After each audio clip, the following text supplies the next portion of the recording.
Hi everybody, hello people of Patreon, how is it going?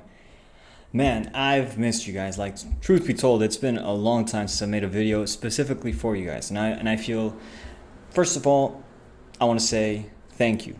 Like, that is my feeling of like, gratitude turns to embarrassment, turns to, I don't know, like, it's just like shame, I guess. Like, I feel ashamed that I haven't been posting as much things on Patreon anymore.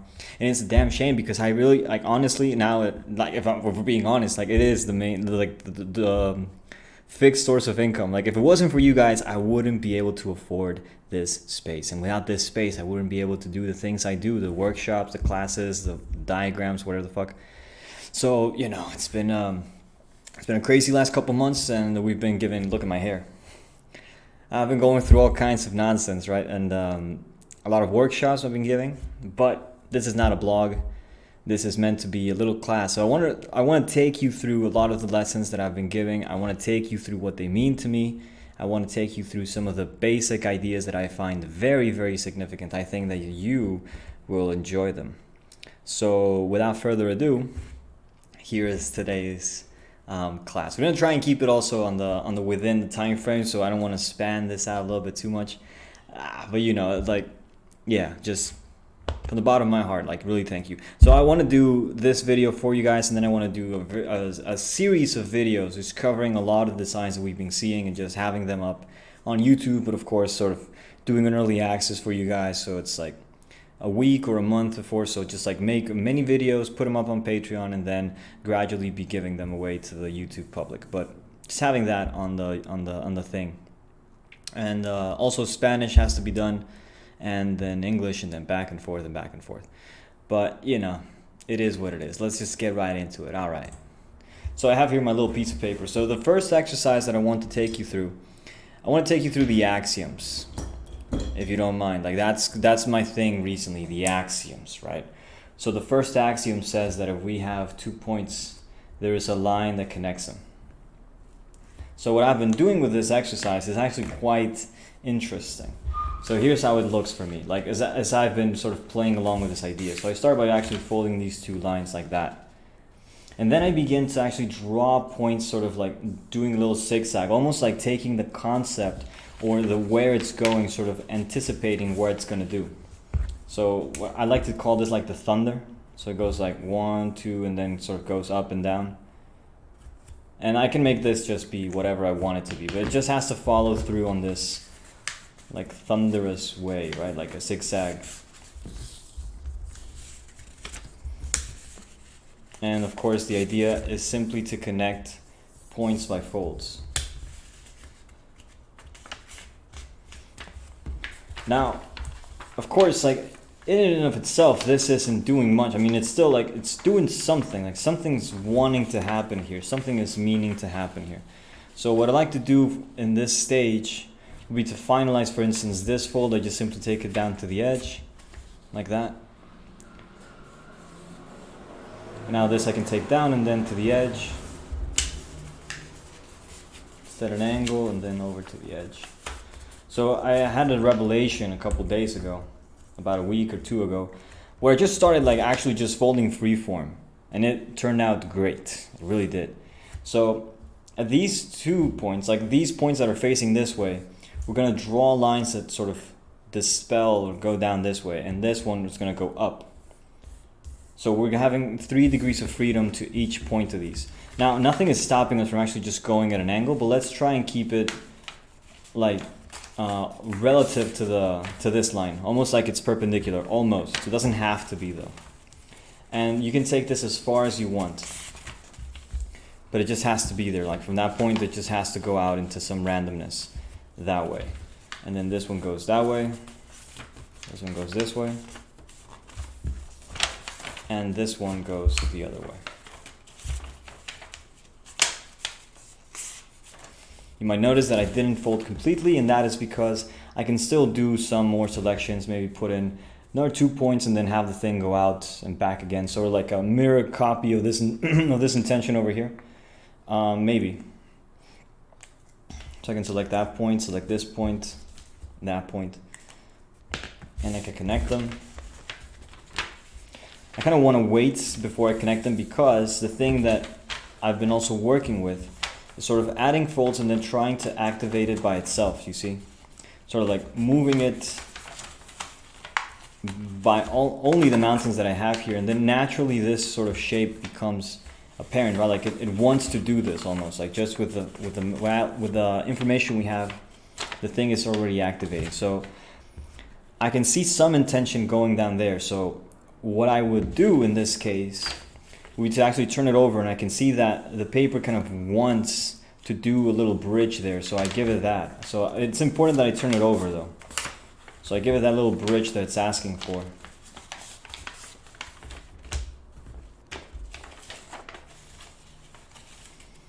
And then this one would also be there.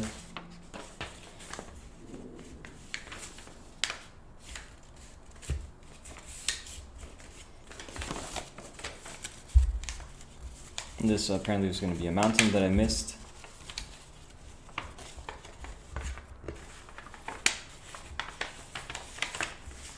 So naturally a valley is going to come down there, so I turn it over.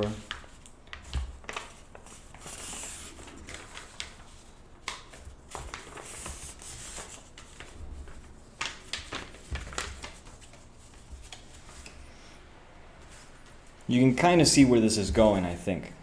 And the reason why I didn't draw this completely was because now I actually have an option of running this down and making like a little octagon here, or I can actually run inside and have this thing sort of go another way. So I get to choose, you know, like which way is this going to go? Is this going to be a mirror image, or is it going to be like the same thing copied going inside? I can actually have that choice. Let's go inside. I kind of want to see that right now. So I'm going to fold this downwards, sort of within.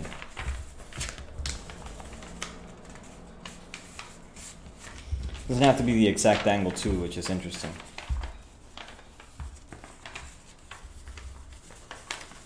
So I did select that point, so we might as well just draw a line that connects these 2 points.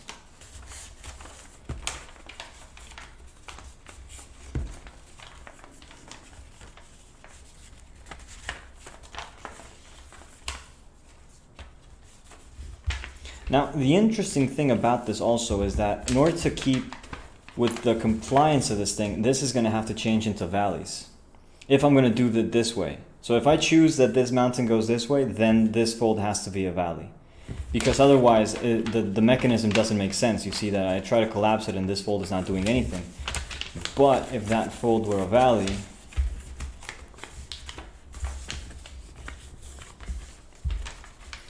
all of a sudden it's now doing something, see?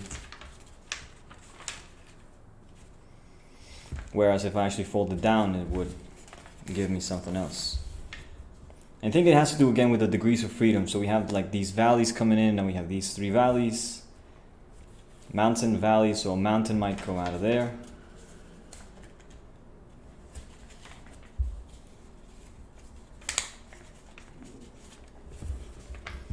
Kind of want to have to see where it goes.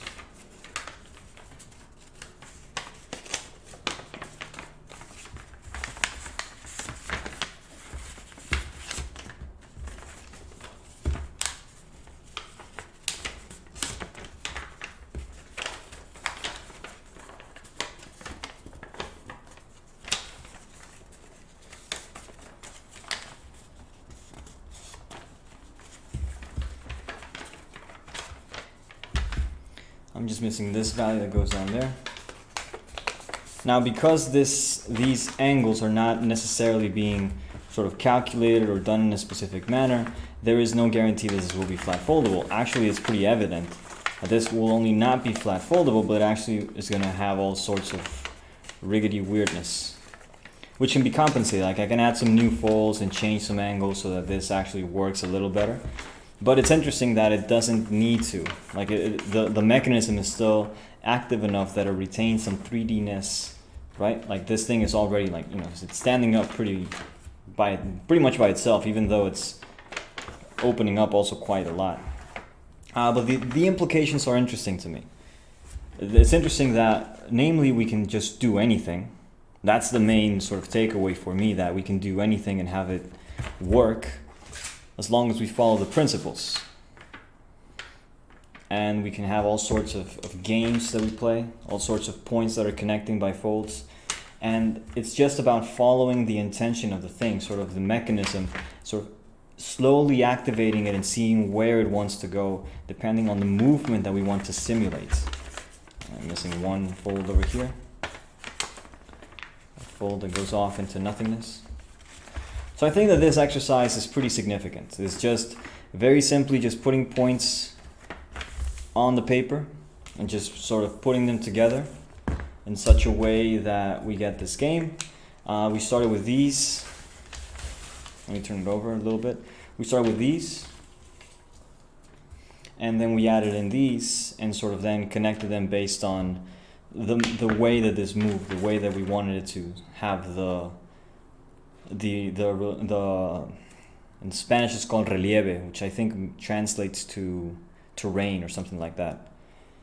Anyway, we have this, that's the first axiom, right? If we have points, we can put them together. That's all well and good. The second axiom is if we have 2 points, we can put them together. That's a Voronoi cell exercise. But I wanted to show you something that I found quite significant. Let's actually have a pointer in the center, and let's put 5 points around it like this. And we can have more points, of course, but let's right now just focus, maybe put 1 point over here, just so it's a little more, you know, just so there's more information here besides just these 5. So now I have 7 points. Now this axiom says that I have to put the points together. So let's start by just folding the points together. Now there's going to be a twist to this. I know we've done this exercise before, but not like this, actually sort of having the origami sort of side come out now. So I'm putting the points on the points. I'm sort of looking at it, and you know you're correct when these lines intersect there. Like that's a perfect intersection. That's a Voronoi cell intersection right there. All these 3 folds, that one to that one, that one to that one, they intersect at a specific point. But right now that's not what's significant. Right now, well, we have to finish the pattern in order to see what is significant. So we're gonna get there as we get there.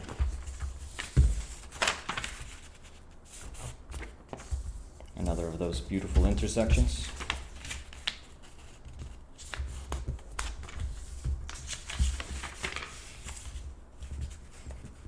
So the point of this exercise now is to take into account that these points are falling and touching each other. But see, what we don't usually work with is once we have all these conditions set up, now the question is, can we make them all simultaneously touch each other? And the answer is yes. It's a very interesting kind of question, a very interesting kind of answer. Because then it's sort of a question of how. And actually it relies upon several techniques that we've already seen. I like playing with the randomness of folding. Like that also has proven a lot of fun to me. So these are connected. Now we're just missing these.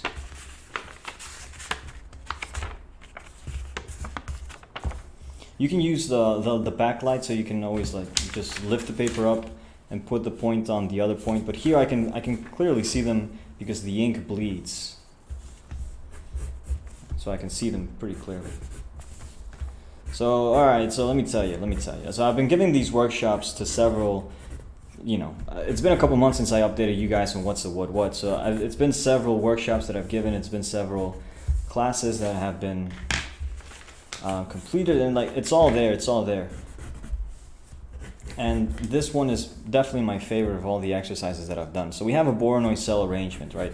I still have this fantasy that I'm gonna put like, you know, like this page, and I would get another piece of paper and I'll mark the same points but move them a little bit, just like to see them, and then almost like a stop motion animation. So I would have my points and then I would move them around, and so I would then get the Voronoi sequence for this, and then take a picture of this, and then put the other one in the same place and take another picture, and then we would see a movie of these points sort of moving around with the cells happening there. So it would be even better if we could somehow hide the points, but I don't think that's necessarily going to happen because it's about this manual construction of it. But anyway, so here's the deal.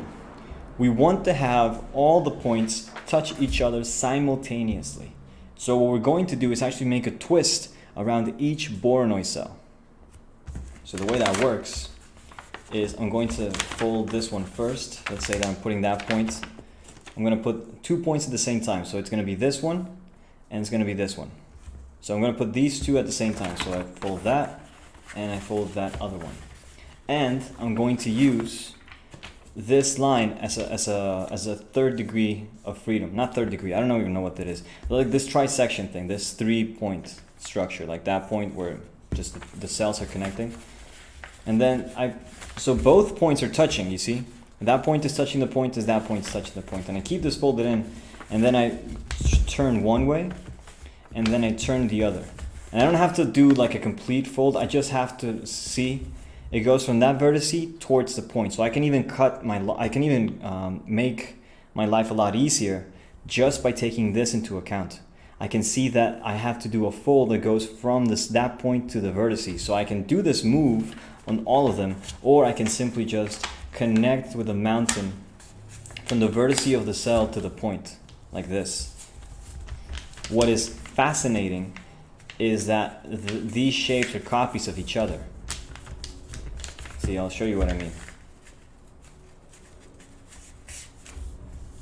These two triangles are the same. This triangle and this triangle. Like the triangle that's described here, from that point to that, this triangle is the same as this triangle. And we can prove it. We can actually sort of just fold this down and we can see that the lines are just matching. The lines just match. So these two triangles are congruent. And so if we do this on all of them, we actually activate a twist mechanism. So let's go ahead and just inscribe this line. I think it's easier to just go ahead and do the vertices to the points.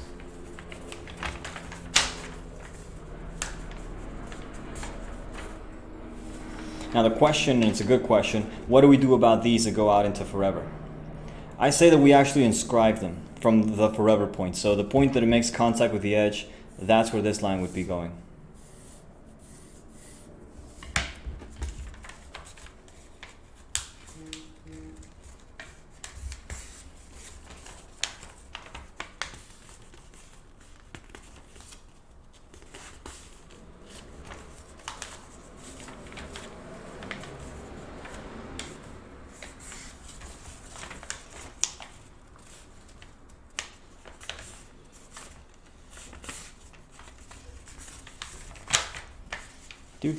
So all these workshops and stuff, and a lot of procrastination, to be honest. Like that's the thing that's, well, procrastinating through folding. So I know, like for instance, I have to do these classes, right? I have to like make and design these things for workshops, and it's a cool thing I feel so fortunate to be in this position, but it's overwhelming.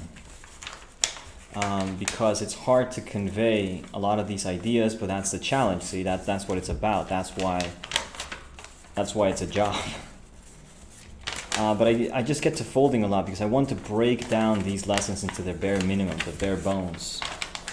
And just designing these things, like designing instructions, is just a lot of time, a lot of work.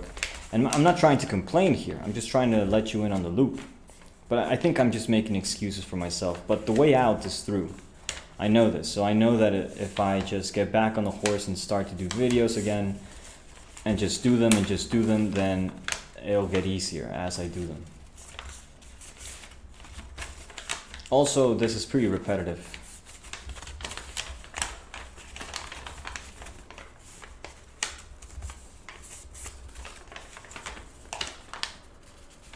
But I think it's fascinating how we see like all these copies appear and stuff.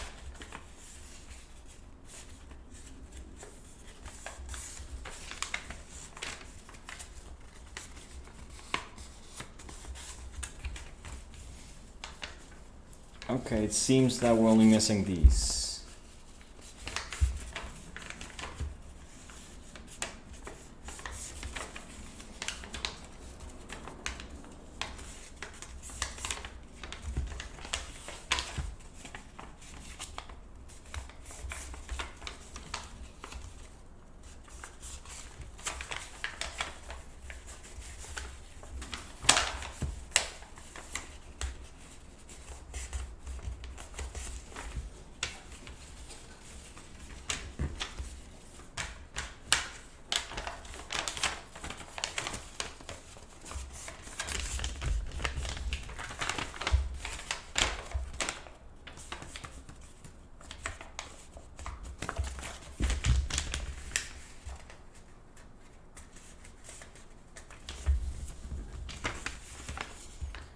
So now that that's active, well, not active, but now that we have the necessary folds, we have to now collapse. We have to make this fall down so that everything is sort of doing what it's supposed to do. So you see how when I activate these folds, the points are coming into contact here.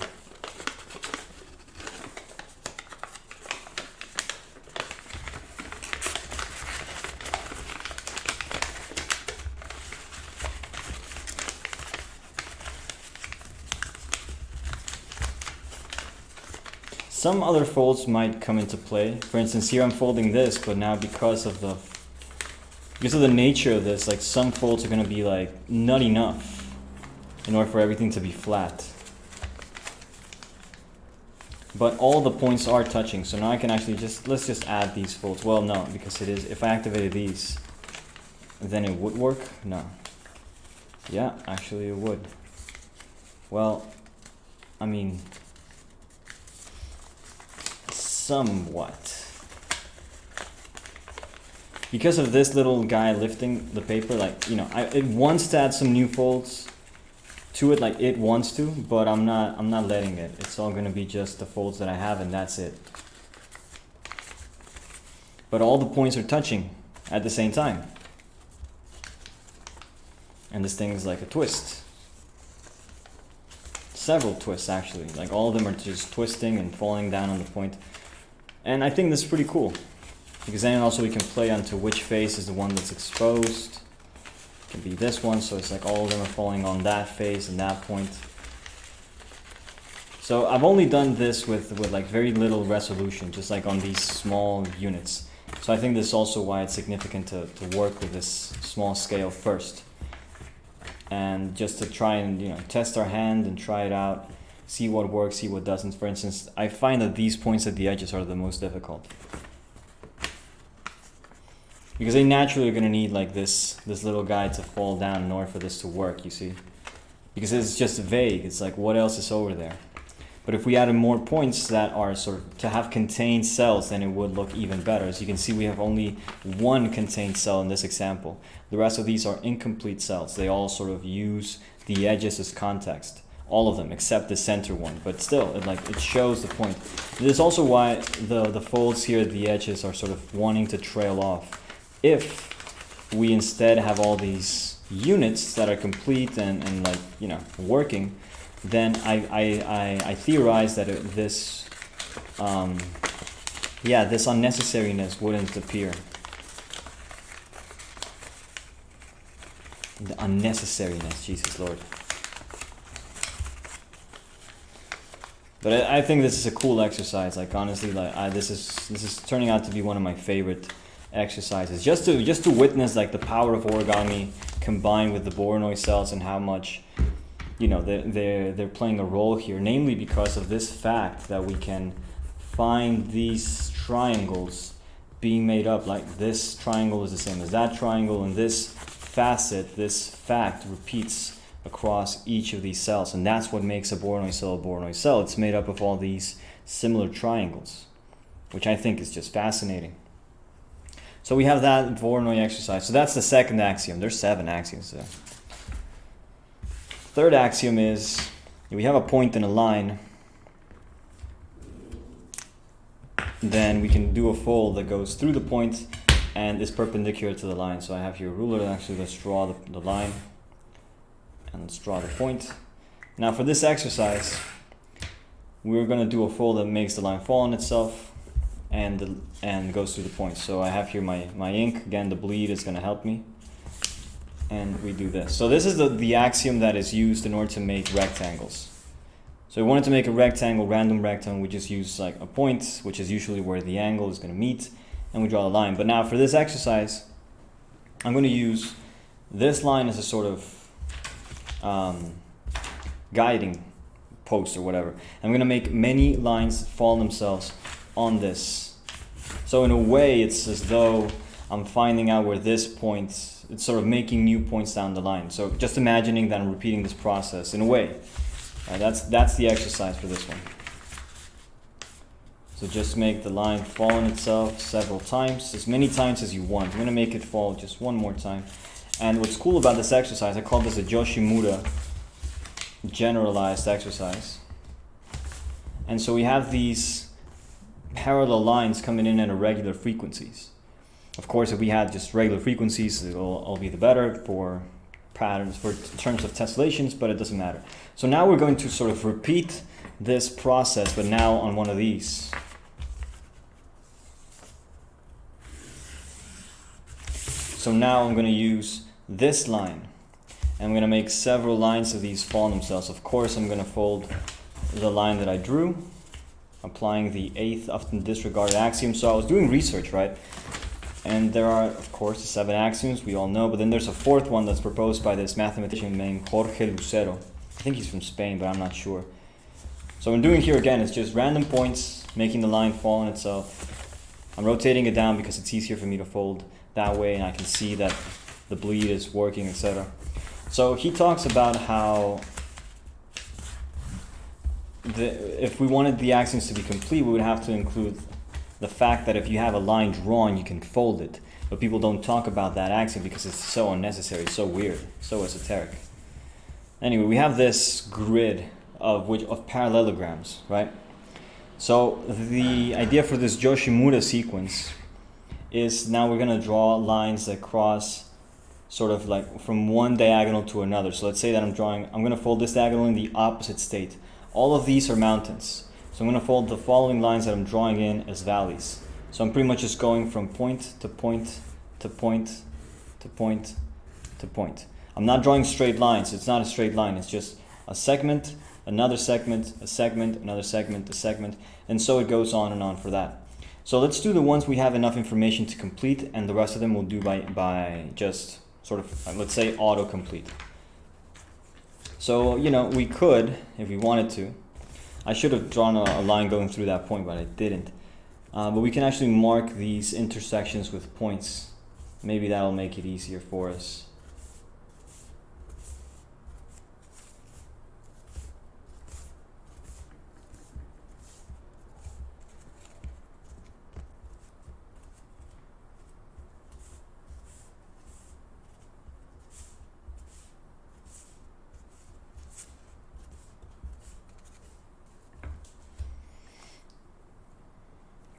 And so I'm going to fold mountains on this side because all the folds on this side are valleys, so I want to have the opposite state for these diagonals. So I just now connect point to point. I'm sort of following the first axiom.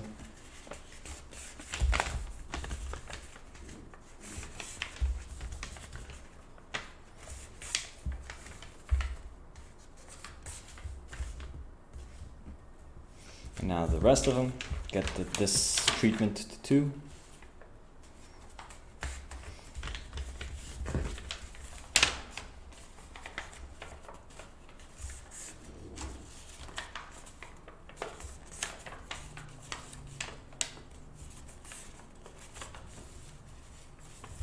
I don't have a point that goes off there, but right now let's just fold the ones that we do have, and the rest of them we'll get after the fact.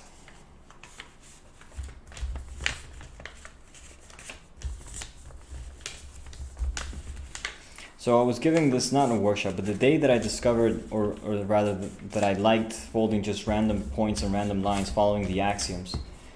I was at a friend's house, and they were getting together to play music. So everybody was playing music, different instruments. Some people were singing, other people were playing the bass and the guitar. We didn't have any percussions. And while they were playing music, I was folding.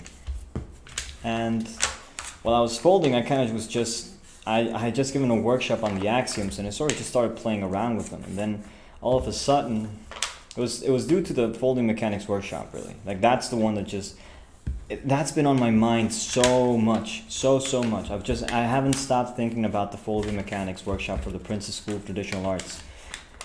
Well, because it's namely about folding. It's not about Islamic patterns at all. Like, we're not even looking at them yet. So far it's just been axioms and grid construction. And I got an email from one of the students saying that I was just going too fast for her. And I feel really bad when I get those kinds of emails. Like, it really burns me out. But that was just this week. But anyway, so I was planning some exercises for the people. and I came across this little factoid. Well, the one I showed you first, sort of playing around with the lines and the valleys and the ridges and the terrain and such. And so you get to see that even though the lines here are not going in any particular, well, no, they are the diagonals of these rectangles, but the sequence is irregular. It doesn't have to be a grid of regular rectangles for this to work at all. And so you know, for instance, here I can just extend, just add a little movement there and to sort of see where it goes. Doesn't have to hit the point. It just has to move. And it does have to be there, but it can't intersect, so I can just make it go that way. Because if it intersects and sort of crosses it, then the implication is that, you know, it's breaking the rule. It's not supposed to. It's either hitting at a vertex or not.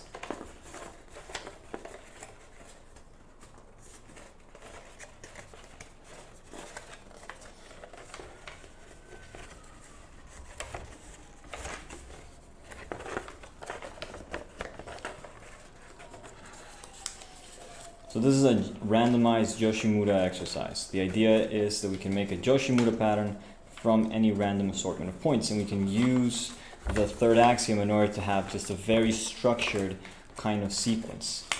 And we could use this to make rums as well. It's just a different kind of arrangement, but it works in a similar manner. And with rums, it's a little different. Well, namely because we can actually do any rum and repeat that rum across our paper using the third axiom, especially if we have just some guiding line. But anyway, you get the idea. This thing coils very beautifully, and it's just a random point. So it just really demands experimentation, because then what you can do is just cut the paper on a line and suddenly it has a floor to stand in. And then all of a sudden you can try and play with actually joining these one to the other. So then that's where the game actually begins for having some kind of regular thing, so that at least these can match up. Like for instance, these seem to match there. So if I join them like that, then now these points actually have a connection. And so if I were to sticky tape this, all of a sudden it's actually a thing. All of a sudden it's actually a cylinder and moving. But let's keep it PG. So the Yoshimura generalized randomness, which is a pretty cool exercise. There was this one exercise that I did for this design school in Qatar. That's actually an Islamic pattern. So let's see how we do with this one. This is one of my favorites. Wait a minute, the battery's about to run out of my computer. Let me just hook it up to the charger. We have about 3 patterns that I got asked to do, like the 3D art things. And there are 3 people that actually have agreed to help me make them. And it's just been designing them. It hasn't been hell. It's just I've been procrastinating and folding so much and just trying to keep my life in order. And it's just difficult. But I think that the messages God is sending me, if there is such a thing as a message from God, and I think there is that I have to advance. I have to actually give myself into this thing, sort of submit, surrender, and give myself to this idea and stop sort of pussyfooting about. So I'm going to start by actually having an A4 piece of paper. If you already have an A4, you don't need to do this step. This is the way that I get A4s now. So if I have a letter size, I'll just fold. Sorry for all the turning and turning.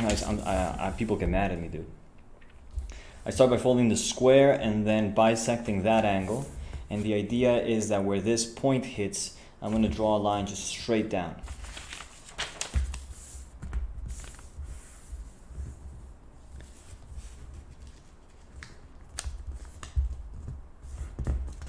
So like that, you know. So that's going to be the line. So when I unfold this, I can just fold that in and extend it. And it's going to do the thing I need it to do. You see?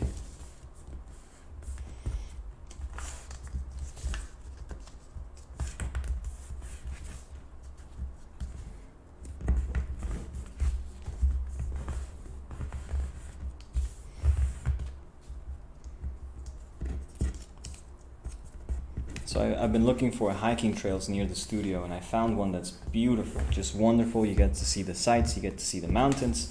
There's a lot of of cool things that are yet to be discovered on that trail. So we'll see how that develops. And I think that, honestly, the more powerful method of explaining things to people is through graphic indication. So as much as these videos might help somebody, I think that what I really should be doing is more graphic instructions. And sort of that idea that I should be doing something that I'm not doing is what's keeping me back. It really has been holding me back. Like, you have no idea. But anyway, now I have here the A4, sorry for twisting and turning, but let's pretend that now you have an A4 piece of paper and you have this one corner divided up in the 8-fold way, right? So it's just the square line, right? Which is putting the short edge on the long edge, pretty simple, and then bisecting that angle in order to get pi over 8, right? It doesn't matter what angle it is, it just matters that we bisect, and we bisect. Pretty much we get this thing. And now this is the beautiful part of this.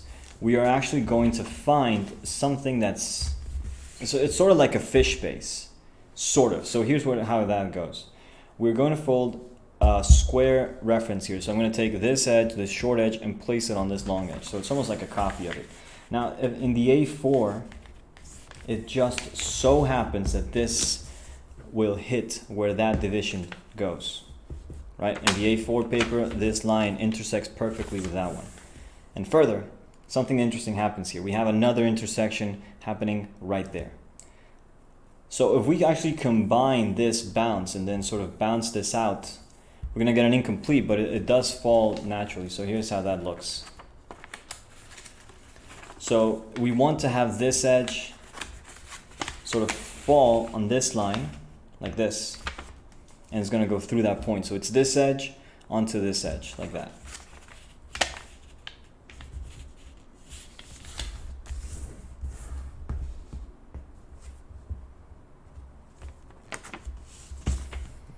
So it's the opposite edge of the one we divided into 8ths, and we place that edge onto this square line that we have. And when we do that, it just so happens that it connects on that line. And when we combine these folds, we get this weird fish face. We can actually have this thing turn both ways. We can open it up, and now we have this nice fold. And we actually continue, if we extend, we can see that we see a square here. Do you guys see the square? I see it pretty clearly. This usually happens also with rabbit ears. You get like square things, especially when your angle involved in the rabbit ear is a right angle. The bisection of a right angle. Well, yeah, if it's a right triangle, you're going to find your rabbit ear and you're going to create this square just naturally. But anyway, I'm going to extend this line up, and it's going to be the line of the square. So it just so happens, another nice coincidence. I was going to say coinkydink, but I know where that phrase comes from, coinkydink. I don't know what that is. Something wonderful happens here, and it's not obvious at all, but it's so incredibly magical. Here's what happens. You don't really need much but a ruler. So if you wanted to draw this Islamic pattern, this is the way I did it. You can fold things, of course. We saw the first axiom, right? We saw the first axiom that we connected points. We have a point here and we have a point there. So we can just connect those 2 points, of course, by a line, and we can fold that line. That's the 8th axiom. If we have a line, we can fold it. But what's interesting to me about this is that if we mirrored this line on this mirror, it's going to go exactly through that point. What does that mean? It means that the angle that is produced here is the same angle that would be produced if we connected that to there.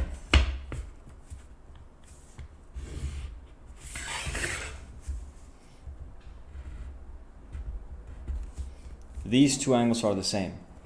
And so to prove it, we can actually fold this. I'm going to fold this as a mountain. And then I'm going to fold this one as a valley. So it really depends on how you want to do your mirrors, right? I'm more of a first, let's fold the light line and then the mirror line and then the bounce. I really need to explain that exercise a lot better, the mirrors and light bounces. And this line just goes straight down, dude. Just straight down. So the way you can do it is you fold the mirror first, and then you fold the light line. But anyway, like it still holds, right? I just showed you the points of intersection, but it's beautiful because this is just the Islamic pattern that we were looking for. It just so happens that it's part of this like beautiful 16 angle, like the angle that's being inscribed here is actually a 16-fold angle. We're gonna see that in a moment. But anyway, let's actually just keep this line drawn.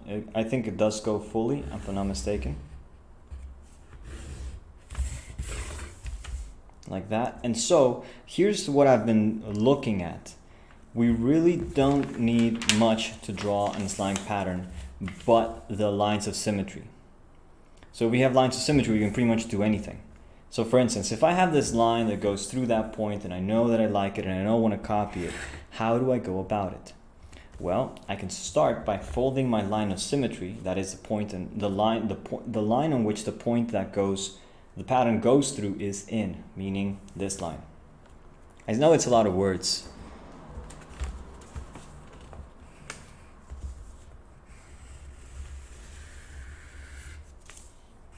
Yeah, but it's this line. So I'm going to fold this line first. And then I'm going to fold the fold that this line is in. I'm going to actually draw that on the other side as well. I'm going to use the valley here to draw, not the ruler. See, it even looks better. It doesn't look as clear though, but you know, it's there. It does look better. I'm going to turn it over once more. People get mad at me because I turn the paper over and turn it over. And it's like, wait a minute. Damn it. But we have that, and so we have now this line, and that's the line that we fold. So we just make sure that everything's touching, everything is touching, everything is touching, and we fold it. And we have the advantage that the fold is also, we can turn it over on the other side, and we actually have to fold that one as well if we want the full picture.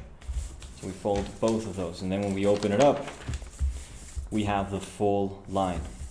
We wouldn't get the full line if we hadn't done the fold like we did. Like both sides of it.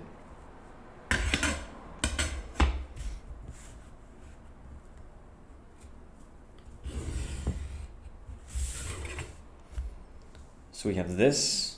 So far so good. This line goes there, this line goes here, it falls down. Now we mirror on this line of symmetry. We can even actually just use this one. We can use this one again. No, we can't. No, it is on this intersection. And then you see that is where my line is, the second line that I had. I'm also going to use here the valley to draw it in. It does help, believe it or not, to have the pattern drawn on both sides. Like one side you can just fill it up with your lines of symmetry and all these references, and on the other side you just mark the pattern. That does work really well. Anyway, I fold my line of symmetry. There is the line that I want mirrored, and so I activate. And this I can fold fully, like it doesn't really matter because I really only need it at that intersection and across. And here another beautiful thing happens. These 2 points are collinear. And then same line. And they also, that means that these points, this line that was drawn in this rectangle is also pressing here somehow, you see?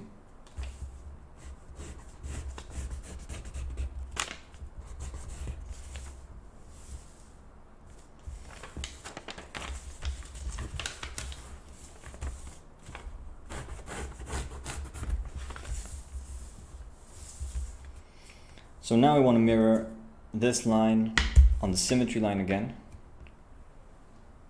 I think that my gain is a little bit too high. Let's take down the gain a little bit, just a little bit. Sorry about if the audio noise was pretty bad. I don't know. I hope not. And then which one was it? It was that one, wasn't it? It is this one. So I can fold my line of symmetry, that one, and then activate that fold.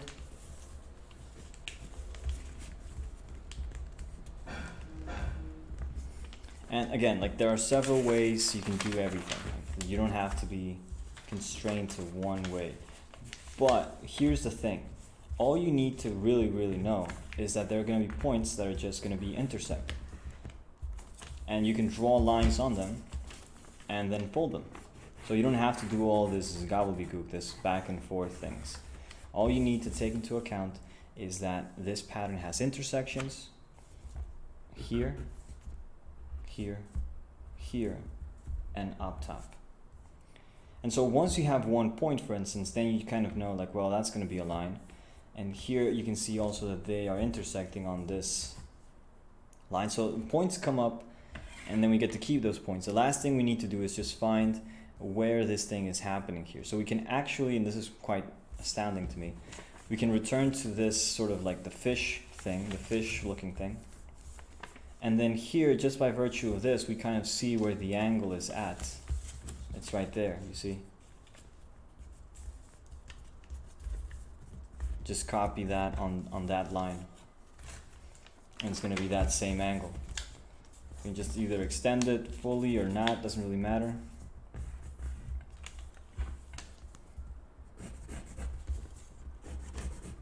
And this is the tile. So let's actually turn it over, and I will finish drawing it on this side, and then I'll take a permanent marker and actually draw the thing hard, and then that's the pattern. So I taught this to the design school in Qatar for a workshop that I called Folding as a Gateway to Geometric Creativity. And a little play on words there, because I'm addicted to folding, and so I thought that, hey, gateway drug, gateway folding, I don't know, I think it got lost in translation, but the idea was that you can use folding to generate patterns or to play with the way that symmetry works and Islamic patterns specifically. And this tile I got from analyzing a pattern that Rajan Asto put up on his Instagram page. And so we have this pattern, which is pretty beautiful. I love that it's inside of the A4, the root 2 to 1 rectangle. I thought that was pretty cool. And further, that the diagonals are all like corresponding and like working together, you know, like all these is just like, oh yeah, where that hits, just match it up to there. Like if you were to draw this only by compass and straight edge, or just by having lines on points, honestly, you could get this pretty easily. The only challenge would be to get this line where the symmetry is drawn. I think that would be the challenge if you were to actually want to draw this with compass and straight edge. But with folding, it's fairly simple, because this line we simply got by joining the edge to the line of symmetry, and it just gives us that intersection. And with that intersection, everything else is just join this, and that's the line, and then that's going to hit on that point, and just draw from there to that point. You see, we could have done that from the beginning. We have this, so we draw that line until it hits here, so we have that point of contact, and now we know where that point is, so we just draw a line that connects these 2 points, and now we have that, and we have this, and we just draw down. We could have done that and saved up a lot of trouble. So it's interesting, you know, like one fold, and then the rest of it is just joining points with lines. We don't have to fold them. It does help to fold them because we can draw them easier, we can activate mechanisms on there, we can sort of see what kind of secrets are being hidden, how we could actually use them to our benefit if we wanted to, you know, streamline or fix anything or whatever.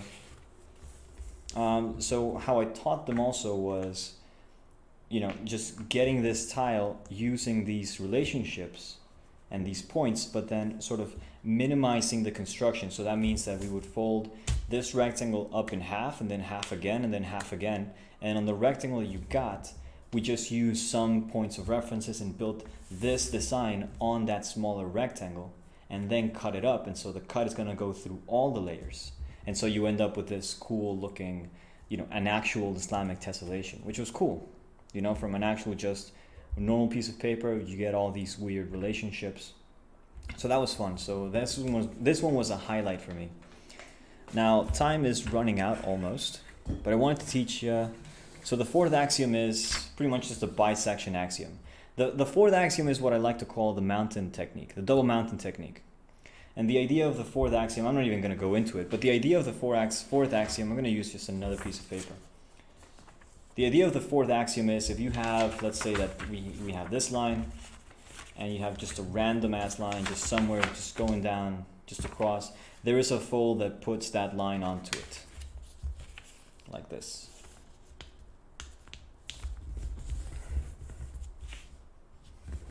It doesn't look like it, right? But I could draw them in and you can see better how these two lines are coming together by that fold. So there is some definitely interesting aspects to this, namely that we can sort of repeat this process and now going like, well, I guess we could do that again, can't we? And sort of like have these, it's almost like the basis of flagstone in a way.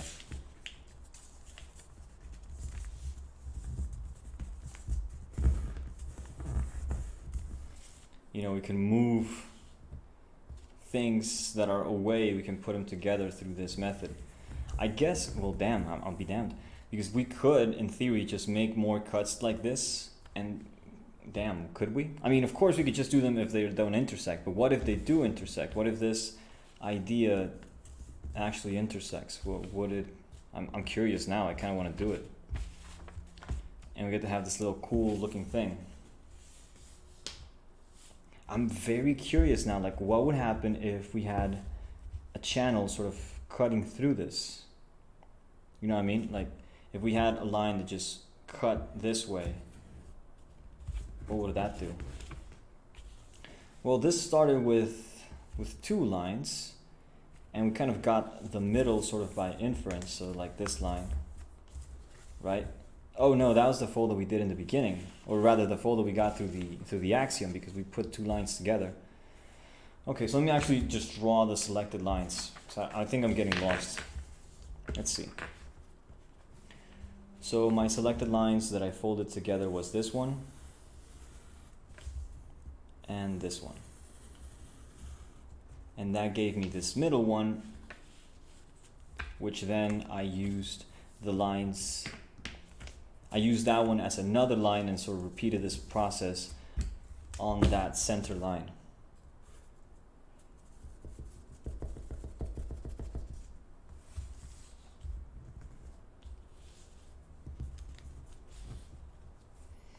And so my question is, what would happen? Of course I can make like this terrain, sort of another one over here, just as long as they're not touching, and that would look cool. It would look cool. Like, damn, I kind of want to do it. Let's just do it. So one fold there. And they have to kind of be at an angle too. Like, that's when it's the coolest. Another fold there. And then when they kind of come together, they just touch. And then we kind of make the edges of the ones that we put together sort of touch on that fold.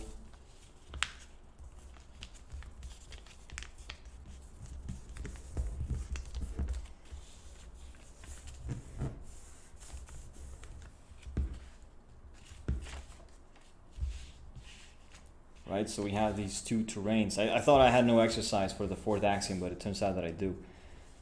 Now my question would be, what would happen if I were to cut down these? Like what would happen if there was another angle that was cutting through them? And could I also activate that? Let's see. I want just to have a random ass angle, just a random line. And now my question would be if that line would be the center line that I'm folding towards. I think it doesn't really matter. So now let's fold another line. Again, let's try and avoid intersections and avoid perpendicularity. Let's say that I have that, and so I need to fold now that one to that. And see, what's interesting is I could actually find a way that these lines would respect each other. I think maybe that's like the idea. Maybe that is how I could make it work. Maybe not.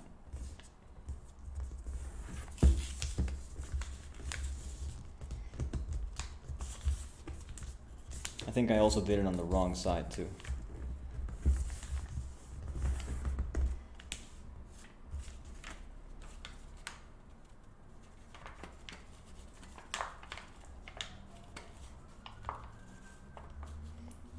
Maybe we could do some pleats, like actually fold like one of these first and then fold the other one.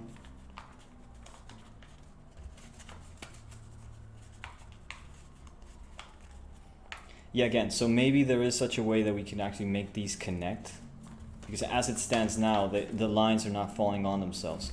Therefore, it is not a following through on the system.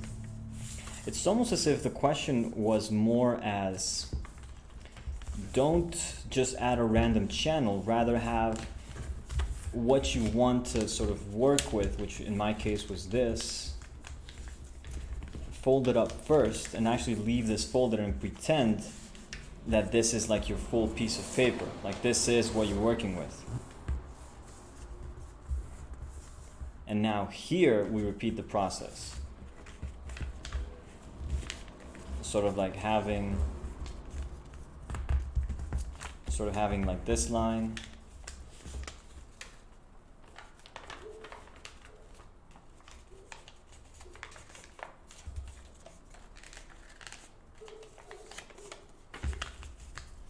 I'm trying also to, be completely random, not have lines fall on themselves, etc.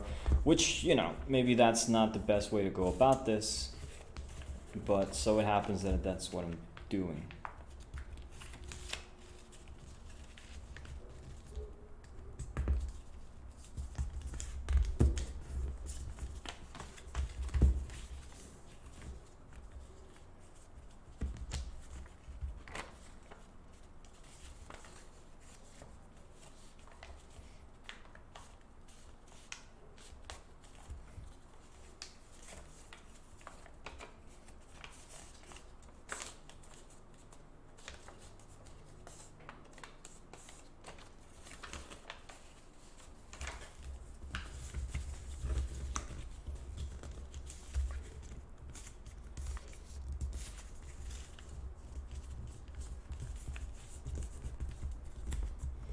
I have my serious doubts about this now.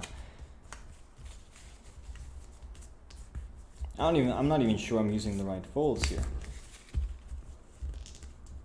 See, this is a problem with my method of experimentation, because I want to experiment as I'm giving a class. And sometimes, the results are pretty cool. They're worth the experimentation. But other times it's like, dude, come on now, be professional, son. Like, leave that stuff for later.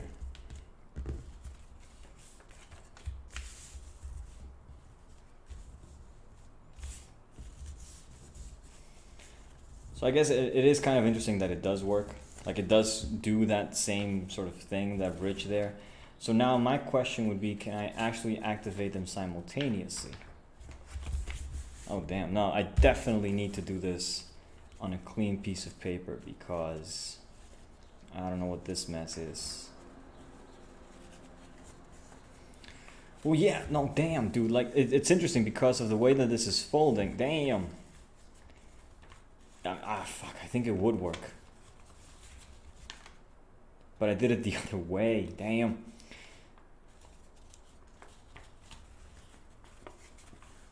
I think it would work. Would it though?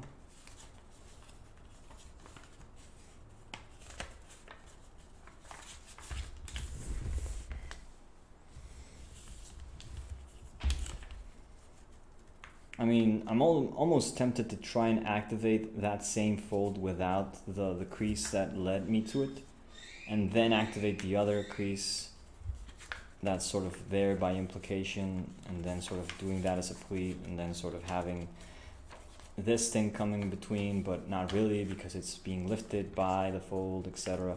I don't know. I don't really know.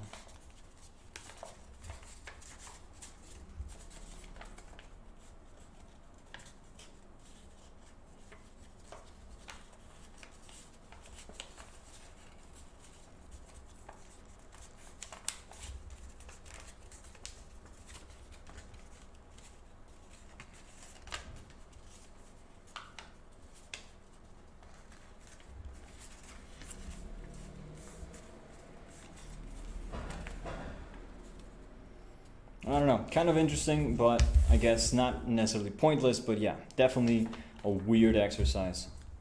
Not worth it. A lot of time wasted on that. It needs some work. Here's the fifth axiom, the one I really enjoy.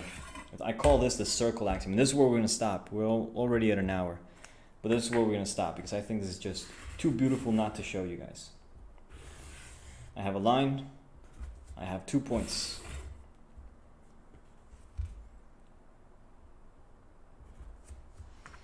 So this is a circle axiom. What this one says is that a fold is going to go and place this point on this line, and it's going to go through this fold.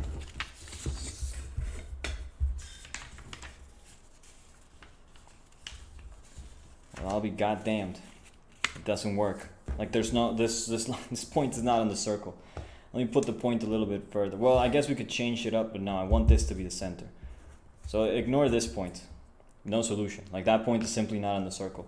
Now it's going to be this point. So I put that point on the line. The line goes through this other point, and now what this does is that this is my center. So that is like an origin point. And this is like a radius that's being moved around. What's interesting about this is that we can actually sort of draw now a line that connects these two. So you can see the point there. And so I can actually just draw a line that connects these 2 points. It's preferable that we do this in the opposite state of what it is. Like this. So if the fold that I connected was a valley, now this one is going to be a mountain. This one goes out like that. And now I can see where it lands, and the idea is to actually mirror on that point. So that point that I have here, I also activate a mirror on it. So you can also you can also just place the point there and you can see it like that, and just mark the point on the line, and now you can just fold a mountain that connects these 2 points.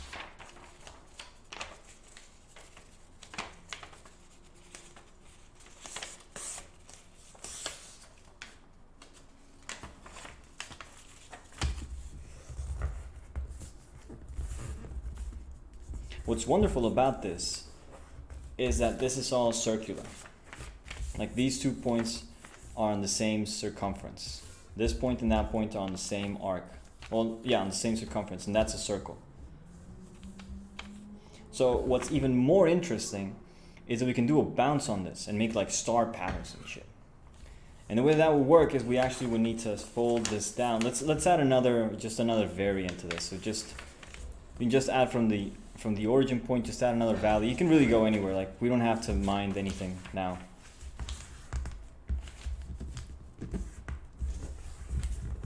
And we have options. Either we can just replicate the same angle that's on here, or we can add a new angle. But let's just keep this on the same circumference so that we have no trouble. So the valley makes this angle random because I added that valley randomly. But I have to make sure that all these three mountains are on the same, are when I fold them, they fall together, so that I can actually see the points that they have in common. You see?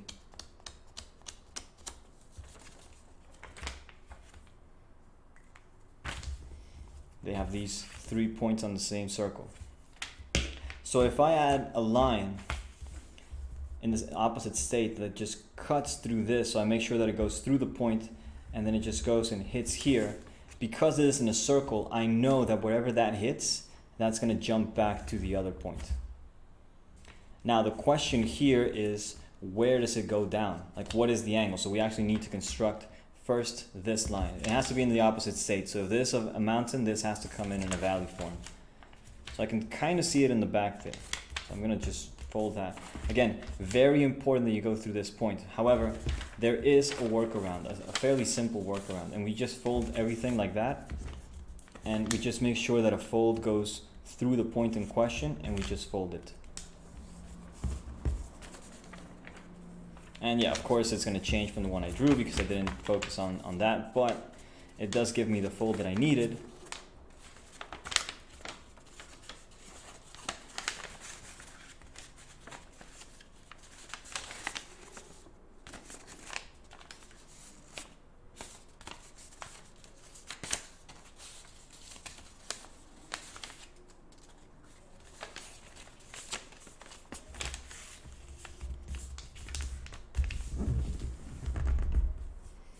Just sort of making everything just work for me.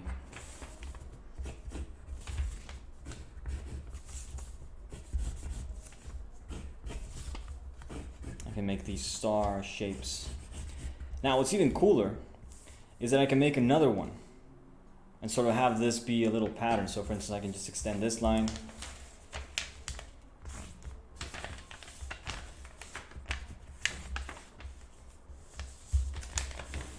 can extend this line also. Why not?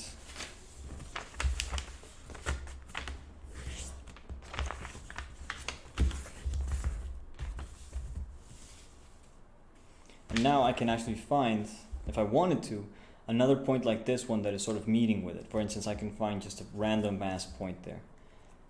And now the thing about this is that it sort of already implies that a point is given, like that's another point. So now it's just really a matter of where the line is, and that line will only help to find another point on it, right? So in a way I can imagine this, in a way, but the idea just revolves around folding now a valley that places the space onto that point, right? So I'm just gonna have a line that goes through this point, like that, just making sure that it goes through that point that I was talking about. And then I can just use like this, and then it hits here, and then I bounce back.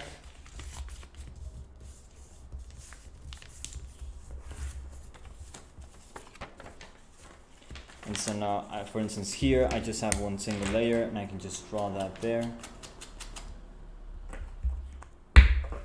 Sorry. And so that point, it just so happens to be that motherfucker. What? I don't know why. That's a coincidence. The fact that this is on the same circumference, that's a massive coincidence. Massive coincidence. I don't know how that happened. I really don't know. But now this red line has an intersection. And so I know where this red line is going to go. It's going to go up here because it's on the same circle. So it's because it's a bisection of that angle, it just has to.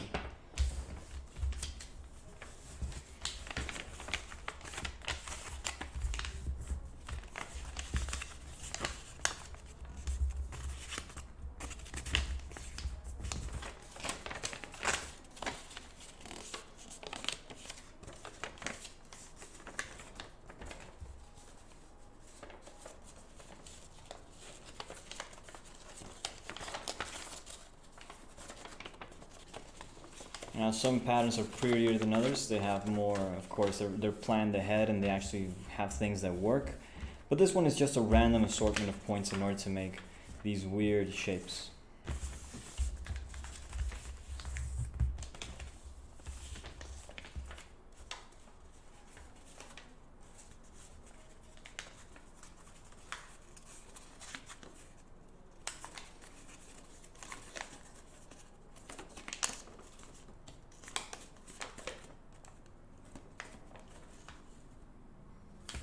I think it's interesting also, well, you can see that the angle changes. Like it just goes in that intersection and changes.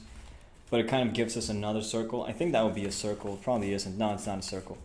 It's just like some random shape. If it was a circle, then the angles would match. But again, like this is just a very cool exercise, I think. I think this is cool. And this is also complicated. But it's nice when once you have your head wrapped around it, you can just play magically, and this is sort of a secret to folding Islamic patterns, really, if you really think about it.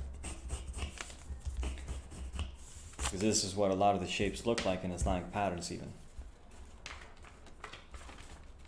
And it's also a way you can play with circle packing. And you can create all sorts of shapes and all sorts of movements. And you know, there really is no end to the games that you can play on this thing. And it does end up being flat foldable, which is also quite interesting. Just activating all the lines of the pattern, and we end up with a flat foldable sequence, which is, again, quite interesting. Just random lines, and all the pattern lines are folded as valleys, just like in the Islamic patterns that we folded before. And so, you know, it indicates some kind of deepness happening here. But let's leave it at that for now. Let's leave it at that for now, and you know, we did an hour. I wanted to do more hours for you guys because it's the right thing to do. It's the right thing to do content for you guys, it's exclusive to you guys, and it costs nothing. It's just a matter of just actually doing the thing. But because, like, the thing is, the procrastination has a way of just having a compounding effect, and in the sense that, well, I can think like, damn, I really have to do this. And then it just becomes like, well, I don't know if I can, I don't know if it's going to be good enough. And it really is perfectionism. It's a sickness. It's a disease. It really is. I want to see how I can get this screenshot going on. Maybe I'll take a picture rather than get a screenshot from the video. Yeah, maybe a picture is better. Yeah, because this is nonsense. Anyway, yeah, I'll take a picture and then we'll do that. All right, you guys. Hope you enjoyed it. Hope you had fun. Hope you learned something. And I will see you guys next time. And be on the lookout for handouts and other videos and whatnot. Thank you very much. I'll see you next time. Take care. Bye-bye.